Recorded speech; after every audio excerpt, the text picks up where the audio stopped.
Today's January 5th. There ain't a dang thing going on, changing out there. Pirates, along with most of the league, are silent. Now, we're going to talk some early year projections tonight. You're listening to the Bridge to Buctober podcast.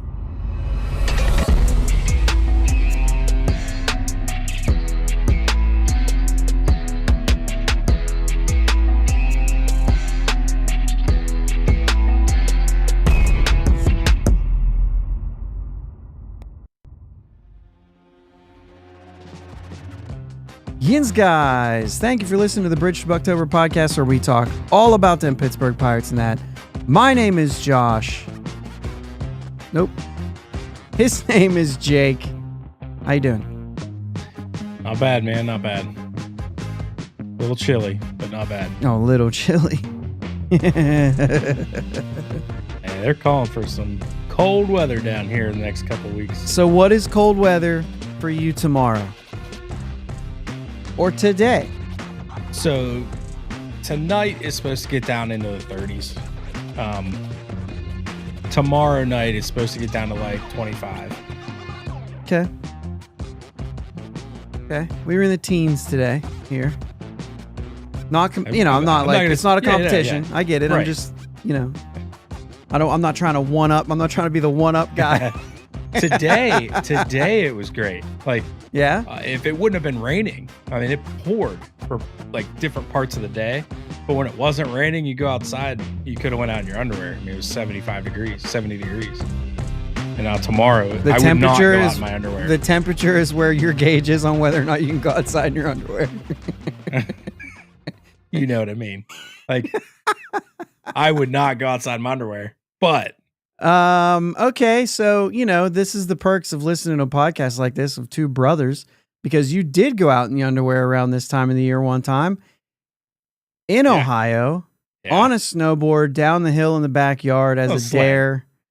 No, it was that what did I say? snowmobile. No, what? Not a snow. I thought it was a snowboard. No, it was that little black snowmobile. I could have swore it was a snowboard. No. Either way, it was cold. You wiped out at the bottom. I swear it was a snowboard. Mm-mm. How do you wipe out in that little thing? Because I hit the hillside. Like we built a little ramp at the bottom of the hill, and I tried to jump it. The worst part of the whole experience is we had a tub of hot water in the bathroom, and I went straight in and got in it. Like I was asking to get frostbite or hypothermia, whatever you get from that. Not the best idea. Just boys being boys. Yeah. Just the two older brothers. Even if it's wrong, daring just do the something. younger brother to go down the hill in their underwear. Yeah. And you know what? It was the wrong move. But you know what? I made a move. Let's go, Buccos. Even if it's the wrong move, do something. Oh, maybe. I see what you did there, trying to tie it all in there. Oh, jeez. Yeah, Pirates.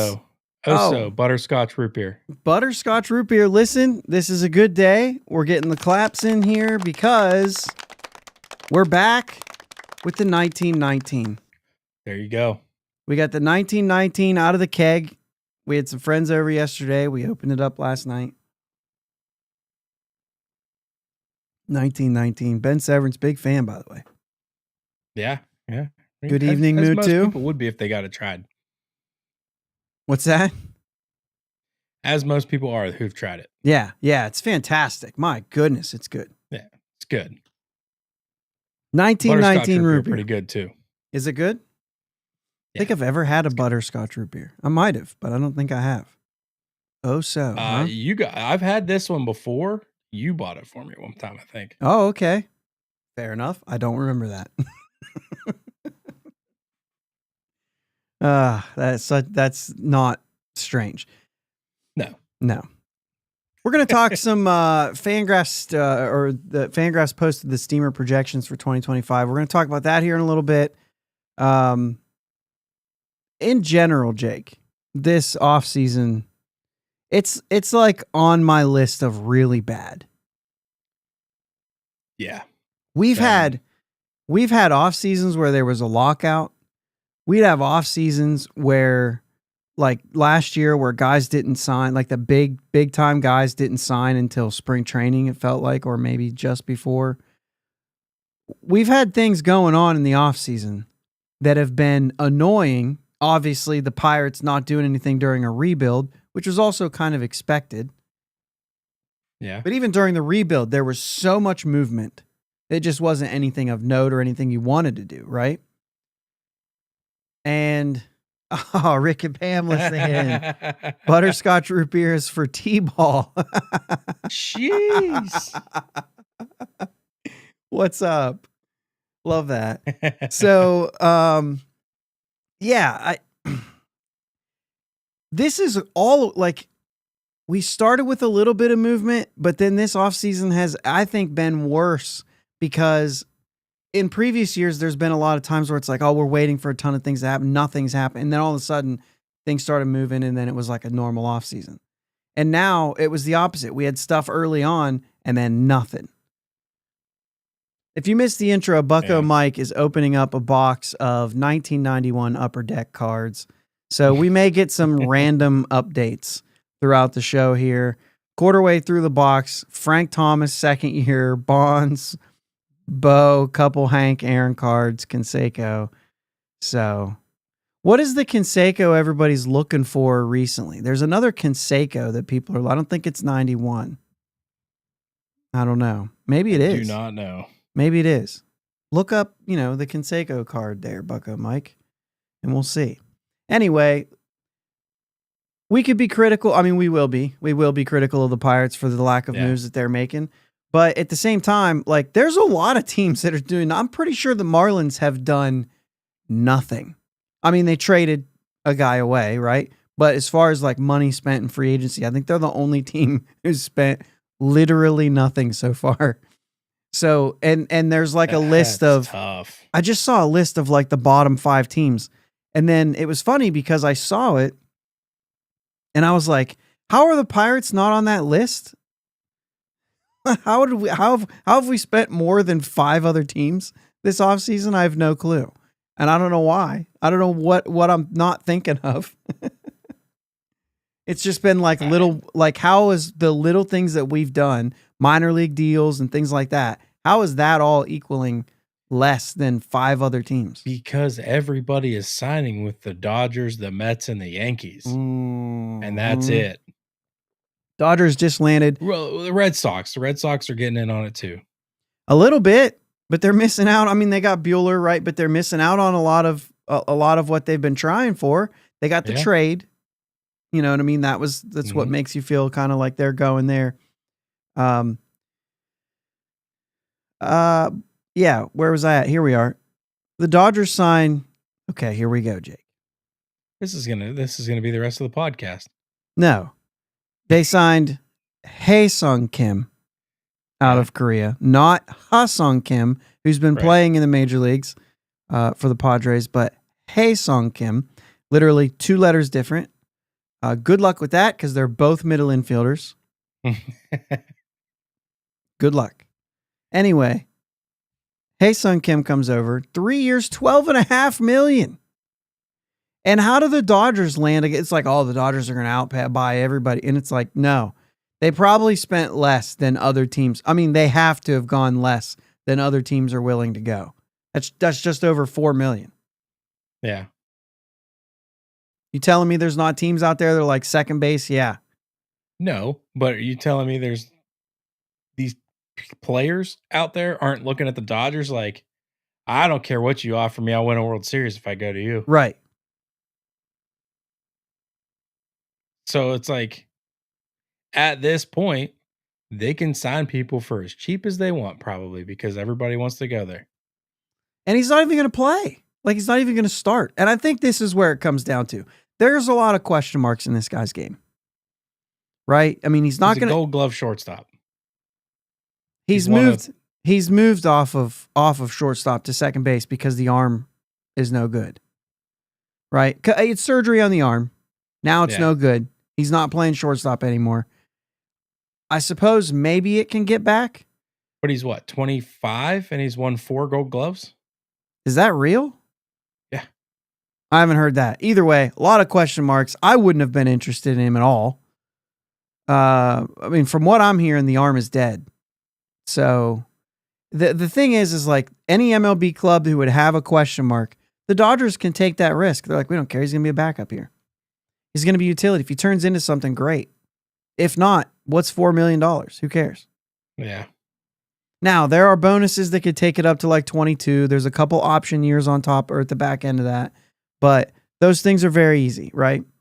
Yeah. And I'm sorry. He's 26 and 4-time consecutive winner of the Gold Glove. There you go.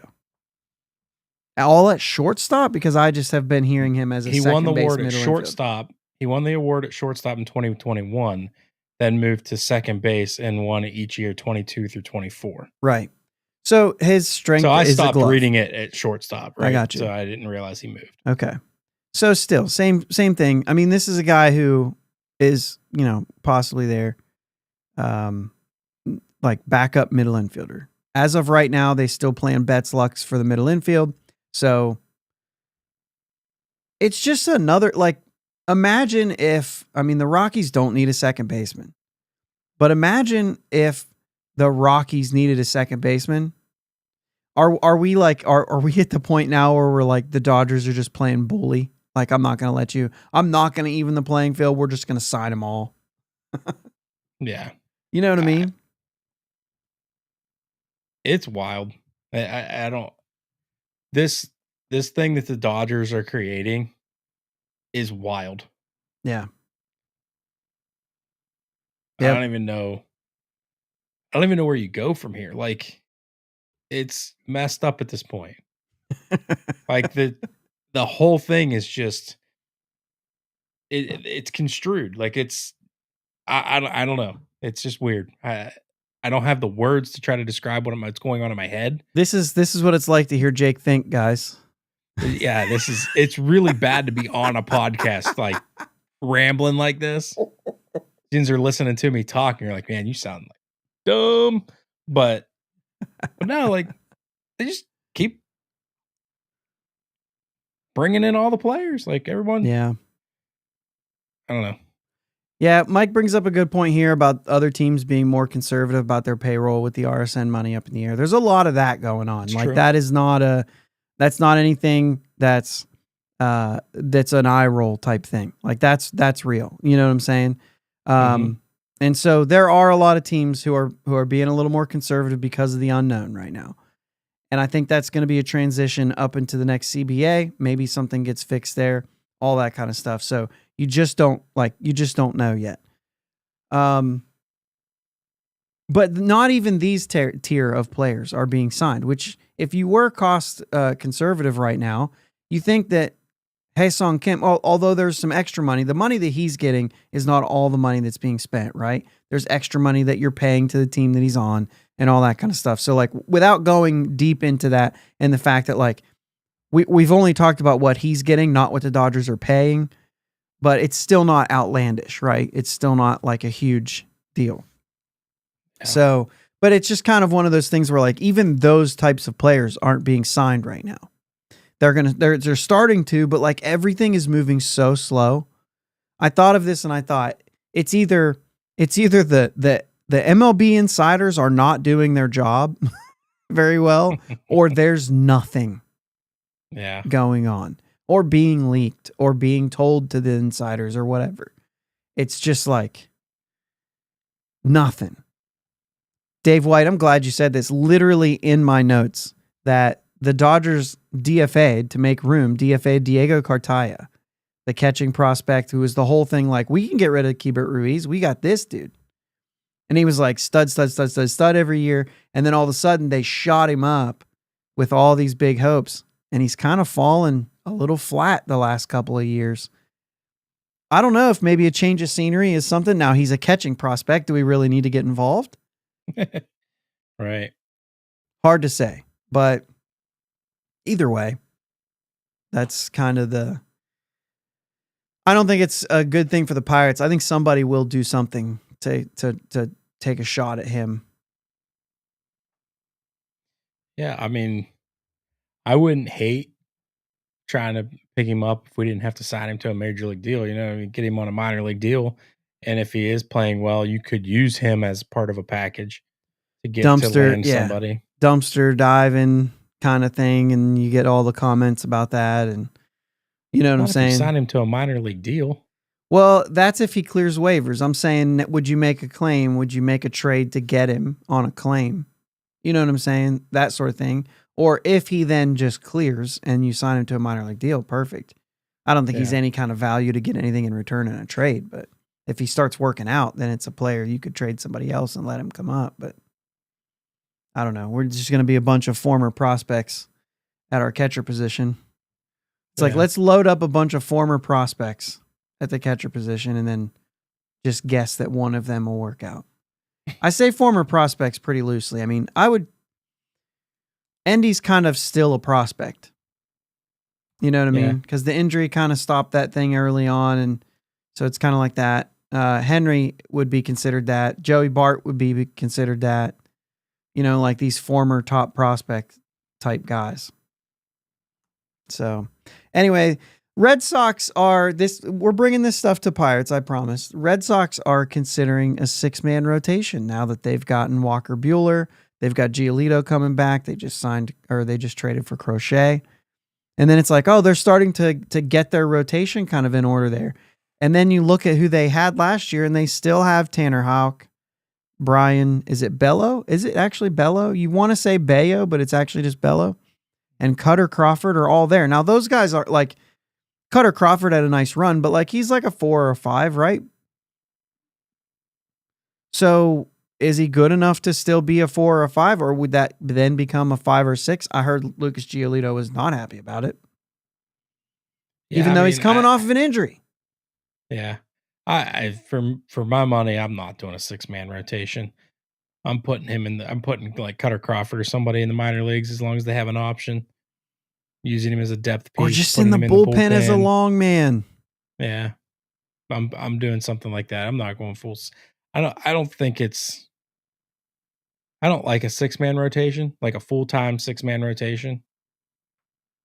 I like having that long guy in the bullpen that can get a spot start here and there. I'm good with that. But as far as a 6-man rotation, I'm not for it. Is it because of like you like the 4 days rest, or you want the 32 starts?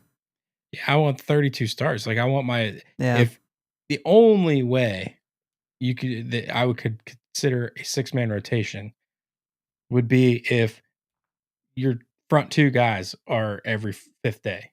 They're still on a schedule. Everybody else is. However, you're going to mess up the routine of the rest of your rotation. They're not going to get the same amount of rest every time. They're not going to get the same routine. Like you're going to mess that up. It's going to mess them up big time. And that's not easy. Like pitchers are very routine based animals. Like that's just what they are. And I don't like messing with it. Mm-hmm. I get it. Like skipping a start completely, in my opinion, is better than just giving 1 or 2 extra days. Right. And then you have your spot guy, your long guy, just pitch his game, and then he just goes into his normal routine to get ready for his next start. Now, if you run 5 guys on 5 days rest every time, you keep the routine going. If you have back-to-back-to-back games, if you've got 10 games in a row, that's when your long man gets a start to keep them on those. But then anytime there's a day off, it's already built in to have a 5-day rest. Mm-hmm. So that kind of thing I can kind of understand too. It's this whole limiting inning things, and I just don't know if limiting innings is the answer, as we see in what some of the studies are coming out with now. Like maybe it's not limiting innings, maybe we're limiting them too much. Yeah. So and the pitchers just they need to stop going max effort from pitch 1. Well, it's just not gonna. I agree with you. Just before I say it's not going to happen, I agree with you. But as of right now, it's not going to happen. Everybody's a reliever now, which is why I will entertain and talk about this. Because if you are going to do that, then I don't mind more rest time. Or if you are going to do that, then I don't mind maybe getting creative with some things. I think for young guys like the Pirates, yeah. Sharon says Red Sox still don't have Priester as depth. They don't still have. I'm sorry, Yeah, I'm read that. do. They do still have Priester as depth, and they do count on him as depth. But that's it. Like that's in the thing that I read. He's listed. There's another guy listed too, but There's it's 3 other guys. But those guys are major league guys who have been in major league rotations, and they've got 6 of them now. So that's why I'm saying they're considering this, because essentially somebody's getting demoted in this. Yeah. And so they're talking about it. They're considering it because they feel like they have 6 major league arms. And so I don't know, man. I think that in a situation like that, it is all bad and no good. I understand Giolito's coming off an injury, but Giolito's not a guy that you can get creative with. That guy wants his routine. Mm-hmm. You know what I'm saying? And I think for a team like Pittsburgh, we've talked about it. If you want to run 6 guys in the rotation, the way you do that is run them on a 5-man rotation schedule.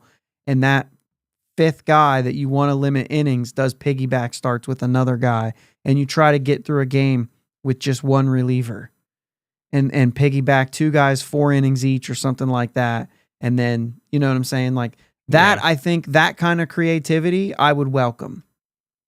Because then I could say, all right, you guys all keep your schedules going, your routines going, but yet we're just going to limit, you're going 4. And I don't mind you empty the tank in 4, you know what I mean? And then the next guy starts in the 5th inning, and he knows he's going to start in the 5th inning. Now, it kills the pitcher win.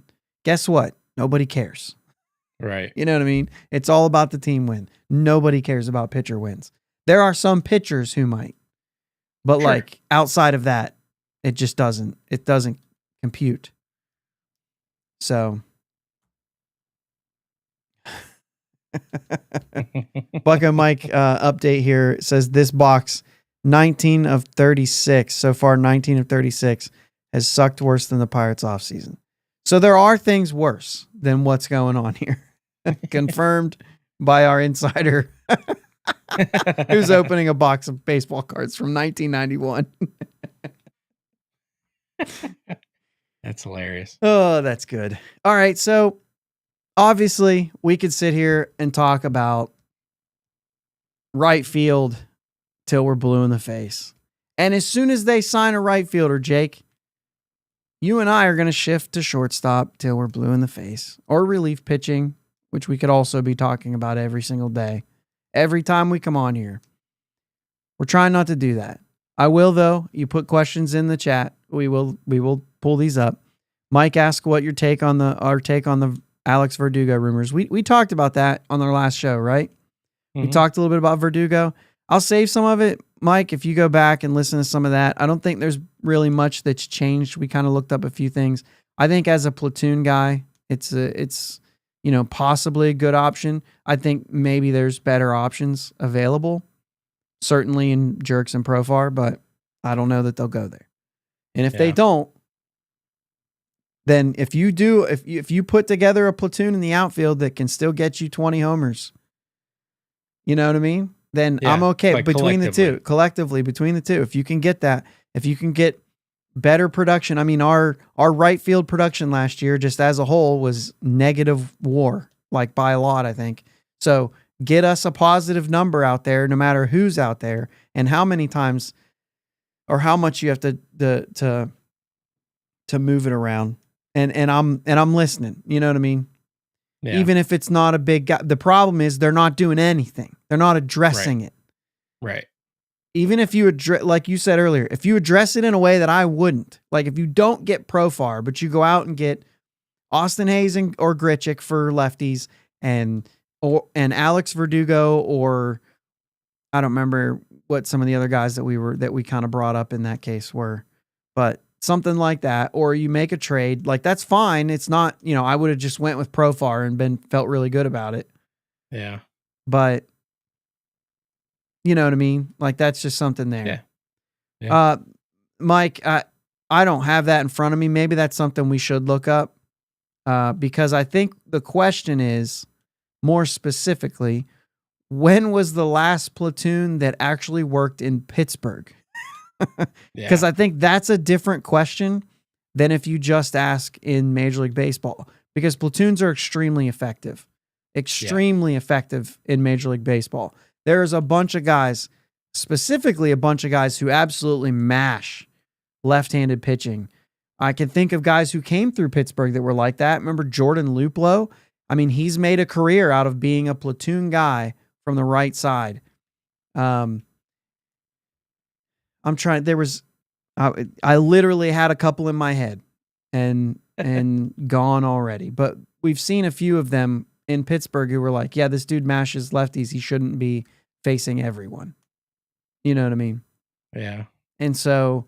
And then they go elsewhere, and that's exactly what they do, or they've kind of put a career together of doing that sort of thing where they're good one way, not the other.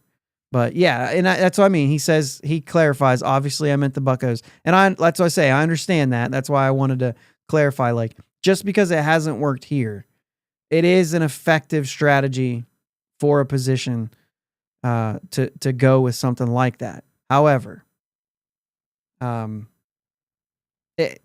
we have to see it work here, and I think that if you get the right players, it will. The problem with the Pirates all the time is we'll run a platoon and like one of the guys isn't good anyway. You know what I mean? And we got some guys here. Melman says Merced and Gary Redus is a good one.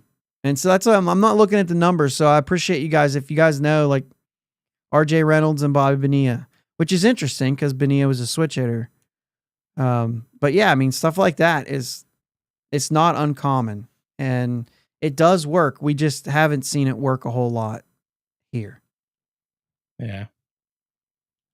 I'm just sitting here racking my brain trying to think. Did Gabby Sanchez kind of start as a platoon player and then just work his way into being a starter, or was he just always? He's kind of a weird one. That's what I was thinking of. Sherrod puts Jones and Tabata, and I was thinking of that because I know Garrett Jones was a guy who was like, okay, you can play him against righties, but there's just no point in playing him against lefties. And I was thinking, did Gabby Sanchez come in during that when Jones was at first? You know what I mean? But it wasn't like a straight platoon. I was thinking Jones as well, and I was thinking first base, and I was trying to figure out who we had. Yeah. That he was platooning with. Was Minkiewicz used as a platoon? Well, he's a lefty too. He would have been a platoon guy, but a lefty. Well, I'm just, yeah. Yeah. He may have been. Yeah, I mean, there's some players like that who've come through, who've been, Gabby and Jones at first base, Sherrod said. Okay, so, yeah. Yeah, so, that's one of the things. Melman says Slot and Spanky. You got the Spanky LaValliere. Yeah, there's been several. I feel like catching is a really easy one to do, right? If it's not a righty lefty platoon, it's a I have these starters, you have these starters kind of thing. But I mean, yeah, it's been it's been there. It's been very effective, and I think if you get the right players, you can have an effective platoon out there that could bring good numbers. And I'm here, like I said, I'm here for that. I don't know how that really I don't know how that saves money, because you got to pay two guys you know what I mean? If anything, you probably even an out if you're thinking of like a Profar and what he might bring in versus two guys who, I mean, if they're going to be major leaguers and be in the lineup, then obviously they're going to make, I don't know, 8 to 10 million. You know what I'm saying? Yeah. Just to say you're getting an opportunity to start. So I don't know. That's a good question though. Maybe something to look up, because I mean, there's some good names here, and that gives me kind of a start. It might be something that I dig into and see if they go the platoon route, what kind of platoons have worked in Pittsburgh, and then also maybe just around the league as well. I mean, Jock Peterson's been that kind of player for a minute, and extremely effective at it until recently, when it's just like, just DH. But all right, Jake, we want to get into the steamer projections here. Take a look at some of these. Last thought here. I want to make sure we get these chats in here when they're bringing them in. I think it's important. Dave says, I'm thinking they'll try Hayes and Jack. Hayes being Austin Hayes with no E in Hayes. So I got you there. Austin Hayes. Oh, Craig Wilson and Darrell Ward. But I don't think that was like, I mean, we certainly would have gotten 20 home runs out of that group. Oh, yeah. You know what I mean? Maybe. That's a good thought, too. All right, let's pull up some of these projections, Jake. The one thing that's kind of interesting to talk about when we look at these projections is there's a bunch of them. Now we're looking at Steamer. I don't know what they do to make these. I haven't done that kind of research yet. We look at these all the time. When we do our over-unders before the season, we always use these. And so the thing to think about is like most likely these are just built by computer algorithms. And we had an episode one time that you weren't on, and John Anderson came on Twitter, John at John JONPGH, I think. But if you go back and listen to that, like he has a projection system mostly for fantasy baseball, but it works just the same, right? They're putting algorithms in, they're doing projections, all that kind of stuff. He's got his own projections. He's got all these things. I'm sure that before the season, maybe we'll catch wind of that and share some of those as well. But there are a lot of algorithms. And so a lot of this stuff, and I think we can go there first because you questioned it right out of the gate. I'm just going to look at games played for a minute because this sheds light on what we're looking at here. You got Spencer Horwitz projected to play 113 games. I don't think there's anybody here that would be like, yeah, I'll take the over on that. Or I think anybody listening, I'm sorry, I said that the wrong way. I think anybody listening would feel comfortable taking the over on 113 games right now. Yeah. Early in the season, if not later in the season, he's going to get a shot to hit lefties. Now, they may move that to a platoon down the stretch if it's not working, but he's going to get a shot. Mm-hmm. Now, they've got 472 plate appearances, which I'm like, I actually could see that, but I don't know. Jared Triolo, though, 34 games. I really expect him to get hurt. I would take the over on Jared Triolo for sure. Right? How about Ke'Bryan Hayes, projected to play 138 games? I think a lot of people would take the under. Take the under on that one, yeah. It's algorithms, guys. It's based on who knows what. There was one more that I thought was interesting. Oh, I said Triolo 34 games, right? Let's think in a world where Jared Triolo gets 34 games, Nick York gets 86, and Joshua Palacios gets 70. Now, as of right now, it's not a far stretch to think that Palacios might get 70 games because they don't have anybody else to play. Well, I mean, they got Jack Swinsky getting 50. So between the two of them, I could see a left-handed, you know what I mean, covering right field. Now, does that change if they sign a right fielder? I don't think so. I think the projections are what the projections are. I don't think it matters. I don't think they're looking at a position and saying, well, there's an opportunity here. You know what I mean? I really don't, because you got Nick Gonzalez at 120 games, Nick York at 86 games. You got McCutchen at 105. Yeah, I don't know where I feel about that. How about Andy Rodriguez at 73, Jason DeLay at 17, Henry Davis at 9 games? If you were going to say who's going to play more games for the Pirates this year, and I was going to give you DeLay or Davis, I don't think I know anybody who's going to say DeLay will play more games than Davis this year. Yeah. Maybe there's somebody out there. Yeah, I'm sure there's somebody out there because I'm sure there's some people who don't like Henry Davis anymore. But not even, I'm not even asking you if they should. But we all know he's getting more at bat. Unless there's an injury, he's going to get a shot. Yeah. So anyway, with that said, these are just the projections, and they're basically all going to be wrong. But it's fun to look at them and see maybe what their numbers in the past are trending to get them moving there. And then, I don't know, what you want to look at, there are 4 players on this team with a projection over 100 weighted runs created plus. You got 2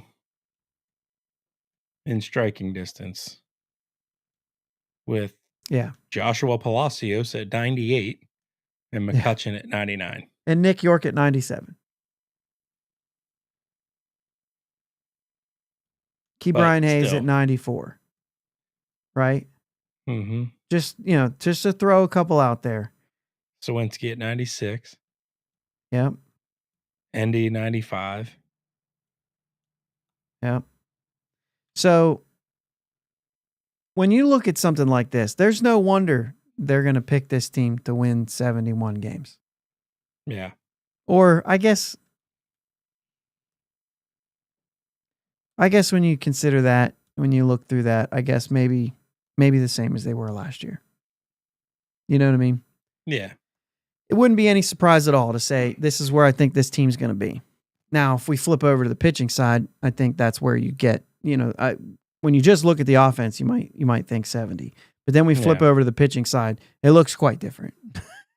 There's a lot of... I haven't even flipped over yet. Yeah. It's I don't know what you even look at here. I mean... let's see. This is like the dashboard page. If we go to like advanced. No. Okay. You can look at like whip. You got Skeens projected at a 1.07, 1.25 for Jones, 1.3 for Mitch. Kind of all over the place there. They have Mitch and Jared getting 10 wins apiece, and Paul Skeens getting 13. I'm sorry. Did you say wins? Yeah. You know me. I know. It's not. I don't. They have Jared Jones pitching 36 games, 28 of them starts. So we're moving Jones to the bullpen at some point, according to these. I don't know how you get these numbers. Yeah. Like, you know what I mean? He's got a 3.91 ERA. What the heck you moving into the bullpen for? Or maybe it went down when you moved him to the bullpen or something. 2.5 WAR, 2.3 for Keller, 5.8 for Paul Skeens. This is Fangraphs. I would imagine they're using Fangraphs WAR. 4.3 WAR last year in 23 starts. 5.8 projection. I believe, and I haven't validated this myself, but I've seen a couple people. I believe 5.8 WAR is the highest WAR projection for any pitcher in Major League Baseball. The one and only, Paul Skeens for your Pittsburgh Pirates. So, I like how they have Bailey Falter making 23 starts in 47 games. You want to? I don't think he's a bullpen arm. Okay. At all. He's either a starter or a bust. Yeah, I mean, right now there's a there's a lack of lefties back there. I could see him as a long man. I actually can. I think that Bailey Falter's effective once through the lineup for sure. I guess that's actually not. It's usually early when he gets blasted, right? Mm-hmm. But yeah, I don't know. Dowry Moretta, they've got in 48 games. That's probably on the high end, don't you think? I'll be honest, I forgot about that name. When's he supposed to be back? Well, is he going to be ready for his start? No. I mean, I don't think so. Dowry Moretta is not. I think that guy, he's going to pitch in AAA for a minute.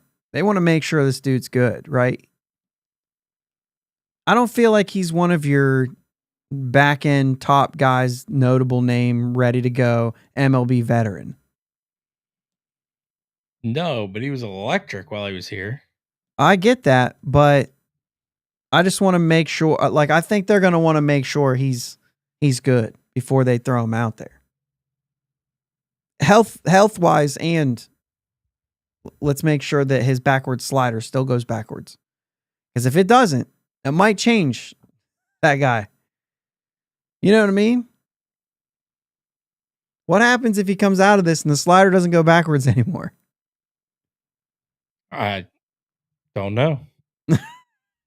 He might be a little more hittable. I don't know. It's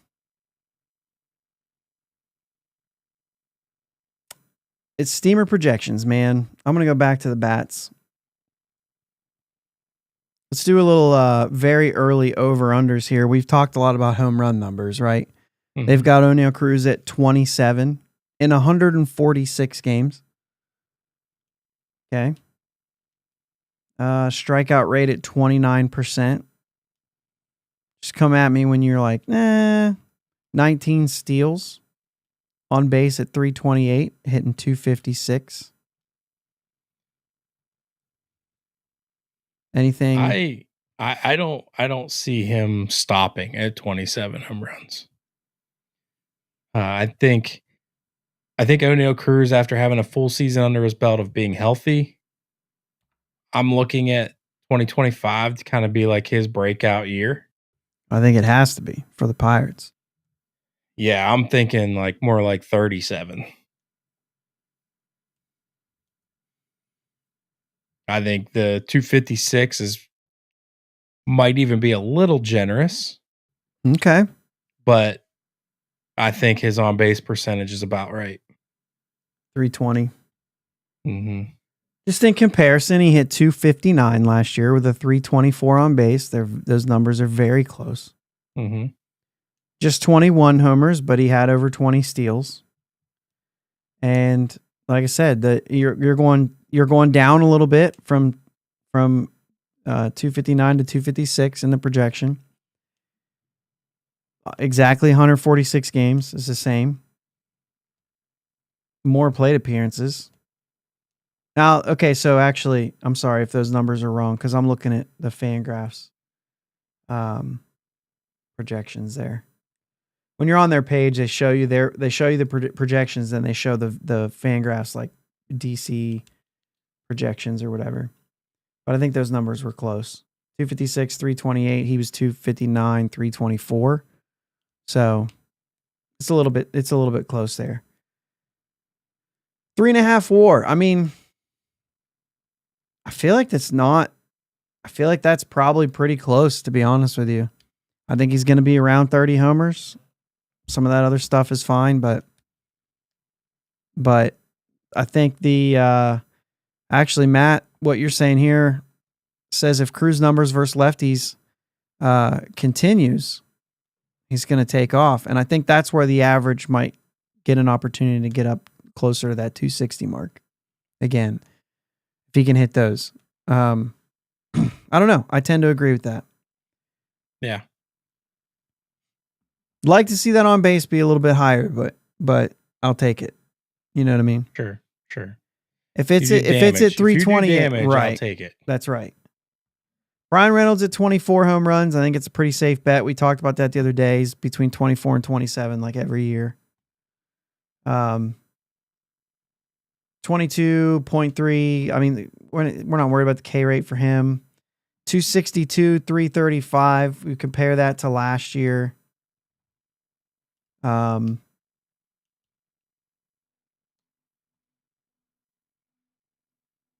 275, 344. So that's a pretty big dip.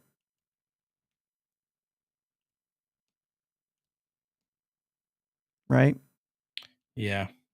I think Brian Reynolds has pretty much found his stride. I think Brian Reynolds is the most you know what you're going to get from him.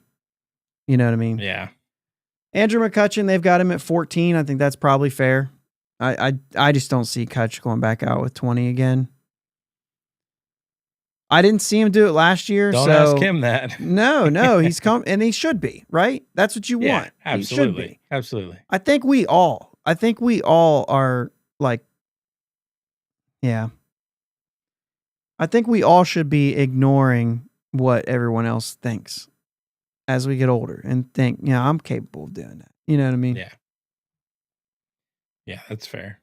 If he didn't think he could, I wouldn't even say he could hit 14.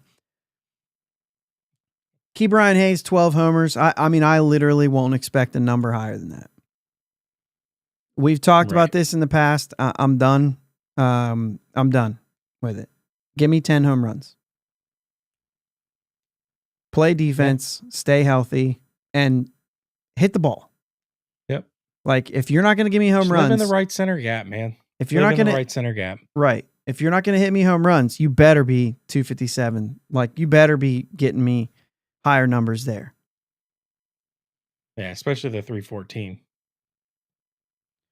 So let's talk about that right field. We said we needed 20 home runs from right field. We've got projections of our right fielders here of Jack Suwinski, 8, Palacios, 7.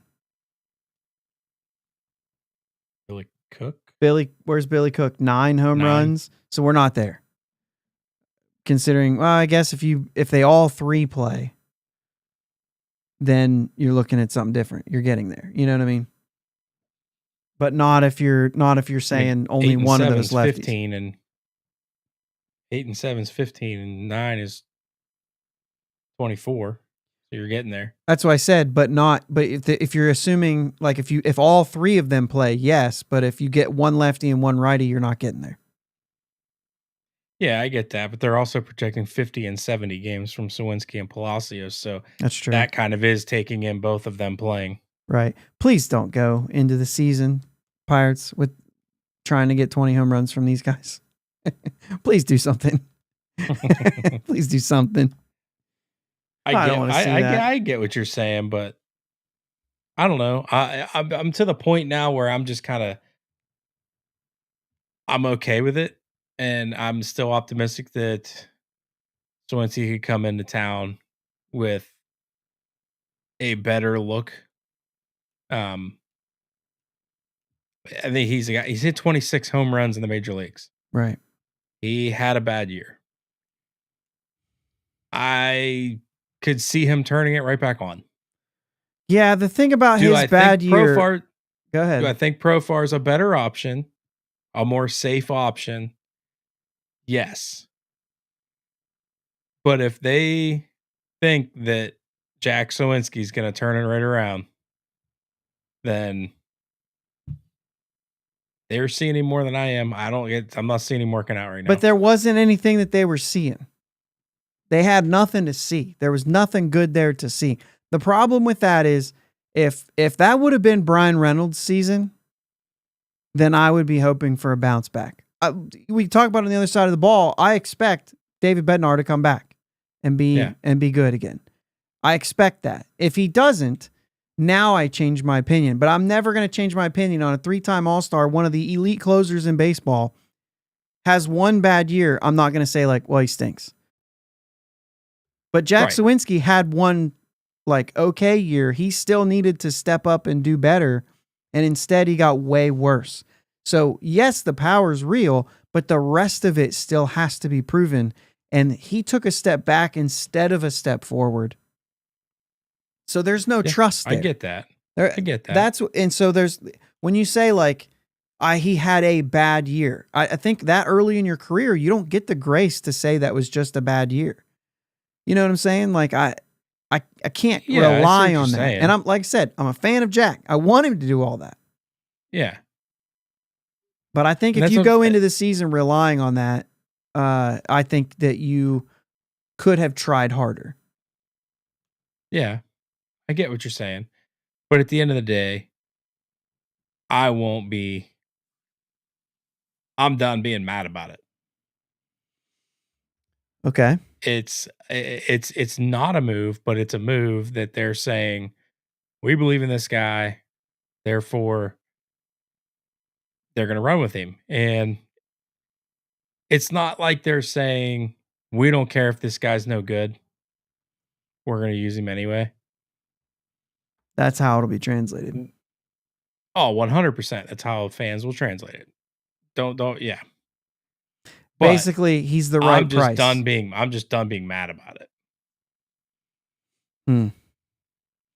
I think I would. So, but this stems from something though, right?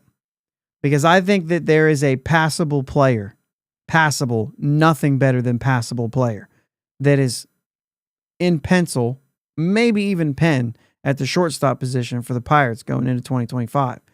And I think that you are someone who would say that shortstop is a bigger need than right field.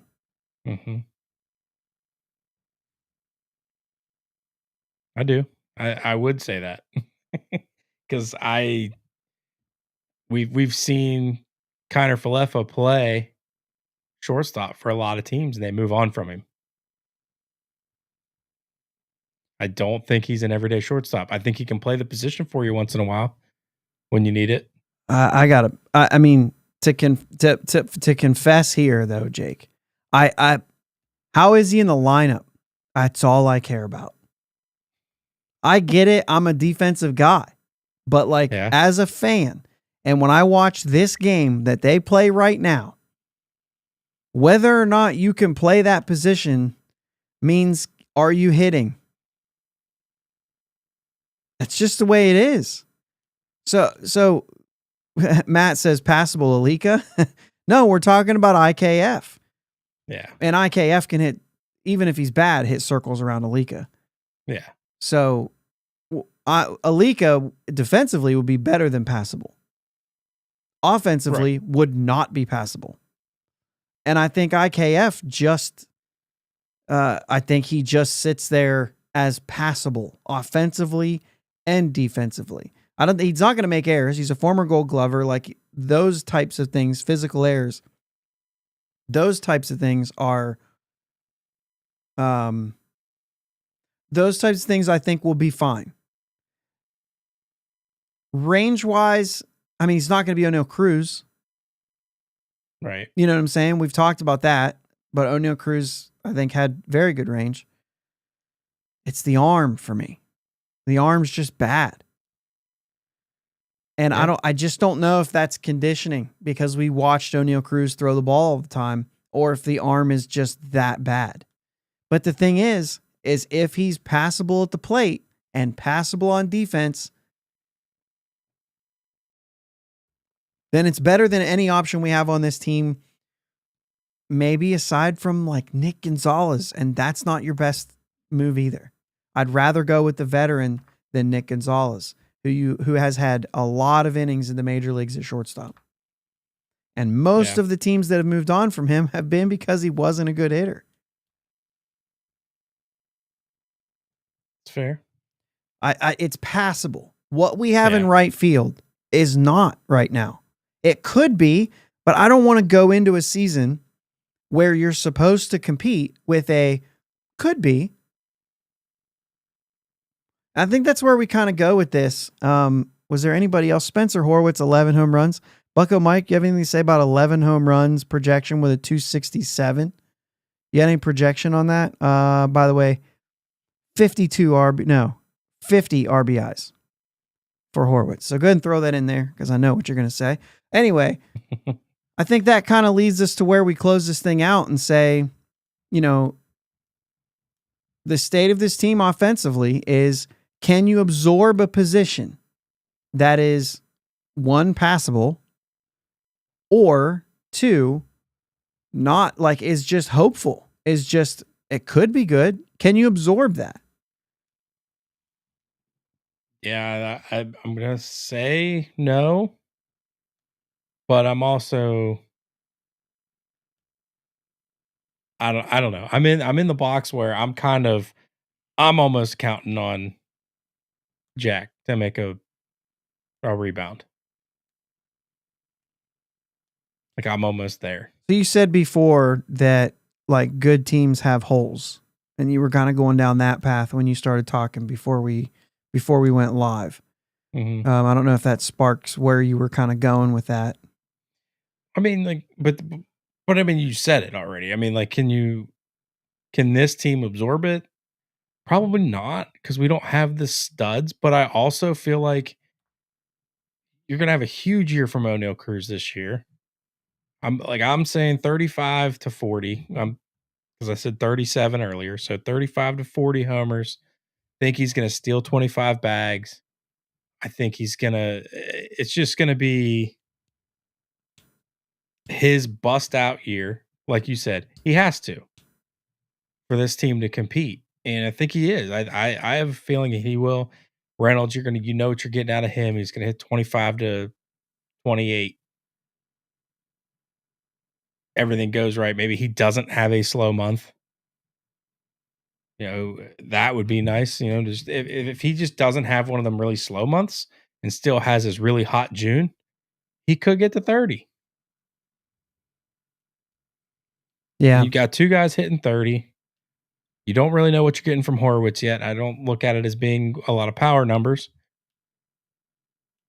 I don't know. Yeah. We see Matt said Triolo, and sometimes these chats come in and I'm not sure where we were at, right? When the chats come in, there's a delay and everything, but I think he was talking about shortstop. I think so too. I think shortstop. And so when I think about that and I think about whether or not he's passable, first and foremost, you kind of need him as a guy who can play third because you don't know if Key's going to be there. So if Key gets hurt, which that's very possible, he has been, then Triolo's at third.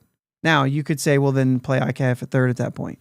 The problem is Triolo. I mean, the projections for Triolo is somewhat generous, I would say. I mean, other than the 34 games, so your counting numbers are going to be way off, but 25.8 K rate. I mean, we haven't seen production that good from Triolo. Let me see. I guess 26.5, 30.1 the first year. So I guess if he continues to improve, I could see him get to that. The average, obviously, we're not even going to go over what he did in 2023. We understand what happened there. The most lucky hitter, a lot like Key Bryan when he first came into the league. Really funny in that way. Also a lot like Jordy Mercer. But I mean, this guy's a 216 hitter. He's under 300 and on base. And as he played more, the more he got exposed. I like him as a Jordy Mercer comp. I think that there's possibly some pop that he will add, but I think if he stopped swinging on a plane that's literally this, like I swear he drags his bat and tries to throw his bat straight up in the air when he swings. It's the most unorthodox swing on the Pirates. It looks awful, and it creates a humongous hole in his swing. And it's like a guy like Triolo, who probably isn't a 20 homer guy in the first place, trying to hit 20 home runs instead of just being an okay hitter and hitting your, 9 to 11 or 12 home runs and just, being a decent hitter. And I think if he just would lean into that, I'd be all about him being able to handle shortstop the way that Jordy did. However, he's not going to have the luxury of the shift the way Jordy did. Right. The Pirates were at the front of that trend with how many shifts they were doing. And Jordy Mercer was the brains. He was the guy leading that team on the field when those shifts started. He was the one. He was the Boomer Esiason behind the thing, telling everybody or Peyton Manning, the guy who was more successful, directing traffic, right? And all that kind of stuff. And so that was Jordy. And so if he just could stop doing this goofy thing where he's trying to hit home runs when he obviously can't, and I'm being pretty harsh on that. So prove me wrong. I'd love it. But if he could lean more into that Jordy Mercer type, I think he'd be better off for it, and I'd be okay with it. But as of right now, man, I do not want that guy in my lineup, period. Right. Great defender at third base. He'll be fine at short, as fine as you're going to get from Kiner Falefa. Yeah. Right? So, but it's just Kiner Falefa is going to hit better than Jared Triolo. Yeah, no doubt. So for me, offense has to be, we cannot, like a team that doesn't have studs, and even if you say Cruz goes 37 to 40, he's not doing it in the same way that Shohei will. He's not going to do it the same way that Acuna will. Yeah. You know what I mean? Like this is still Maybe he will, but like nothing he's done so far has shown that. You know what I'm saying? He goes out there and hits 280, 290 with 37. It's a whole different game. Like you got your guy. Yeah. But as of right now, he's not that guy yet. Yeah. So Bucko Mike says IKF will play third. Matt says Tree is going to break out. Dude, I'm all for it if he does. Trust me, I'm not somebody who like roots against players. I just don't see it. He's a good defender. I don't see the offense from this guy. Yeah. I don't see the potential for the offense either. Yeah.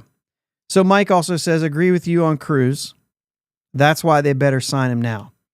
And maybe that's something we'll talk about going forward. We're gonna have to come up with, whatever. They're not gonna do anything for us. They're not doing us any favors on this show. So maybe we'll talk about maybe some extension candidates. We kind of talked about Skeens on a previous episode and threw some numbers out there that I think I might have been way off on, or at least some people have been telling me I was way off on. So I'll trust them. But yeah, Matt says he thinks that Triolo can make some changes. So what I'm hearing is there is some optimism out there, and from different places too. They're giving us the time to really try to be optimistic about the guys that are already here. Yeah. Yeah. So I think there's some there's a lot of potential for this team. I'm not going to beat around the bush. There's a lot of potential. I think when it comes into a it comes into a season where it's time to go, then potential needs to stop being potential. We need to start seeing guys with production and proven production.